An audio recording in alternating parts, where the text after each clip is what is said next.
And finally, everybody, the organization that is now the most losing organization in LCL and CIS League of Legends history has been ousted from the league, as Riot Games has finally responded on these, I guess you could say, smaller regions out there, and certainly franchisement has to be the angle for a lot of the future, because when it comes time for a few teams that get away without a relegation process, Vaevictis is probably the prime example of that, the all-female roster that won 0 games throughout their 2 splits. If you guys did also miss the original story we covered back in 2019, it's a pretty crazy one. Actually started in 2018 as well, when they still had their male roster. It was then started in 2019 where Vaevictis said they don't want to actually pay for an all-male roster. They're going to switch it up, go to an all-female roster, and stay in the LCL and stay competing. And competing is somewhat of what they did. They actually go 0-14 their first split. If you guys do remember the controversy around this, several teams definitely, I would say, took advantage of the situation and beat them down, miserably so. And again, nothing against those teams, because if you have an easier opponent, you're going to probably try and maybe run it up a little bit, as teams certainly did. Vegas Squadron actually has 2, I believe, of the top 15 fastest professional League of Legends match finishes ever,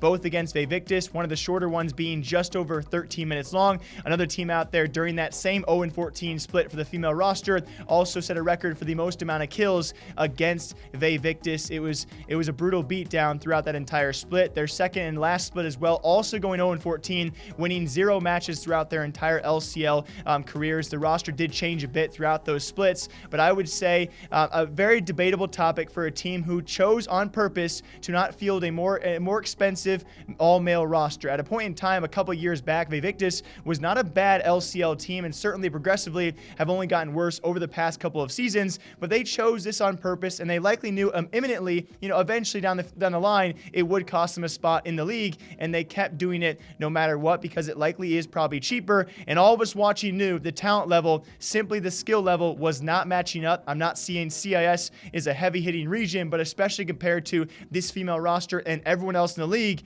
it just simply was not close for Vaevictis Esports. And albeit, say what you want about this, I know it's going to be heavily controversial, heavily debatable, because it is certainly a topic that deserves to be touched on. I'm glad Riot is now stepping up, progressing these leagues to at least some sort of relegation process. If you are not competitive enough to be in a league, you cannot be in a league, because let's be quite honest, some of you might disagree with this. It was a bit of an embarrassment at some point in time to let an organization do this when the disparity was so much. I understand if this roster could have got a win or 2 per split, okay, I understand, maybe stay in for a little bit of time, but if you are so behind everyone else in this league, it is not fair, and it's not, I would say, it just looks bad for the league to have a team this far behind and still give them their spot. They've now been acquired, or that spot has been acquired by Crow, and hopefully going to be fielding a bit of a better roster, more competitive roster. I will say on the flip side, though, hopefully this is the movement Vaevictis needed to actually establish female rosters in other esports. I think PUBG Mobile is the first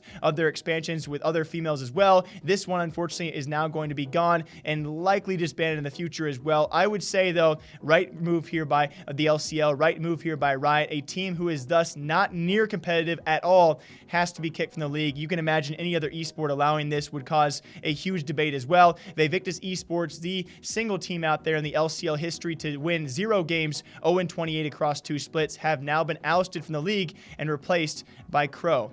What do you guys think about this? I would say it was only a matter of time as we enter 2020. More franchise leagues out there and more of a model that the LCL needs. I would say going off this, though, the LCL, still of which does lack when it comes to talent to fill the role. We'll see how other teams do. I would still say, though, the bottom teams in the LCL and these minor regions are still very far behind, but hopefully this will improve things slowly but surely. Until next time, hope you guys all enjoy breaking down esports gaming news here every single day, all day long. Until next time, take care. I'll see you guys back here soon.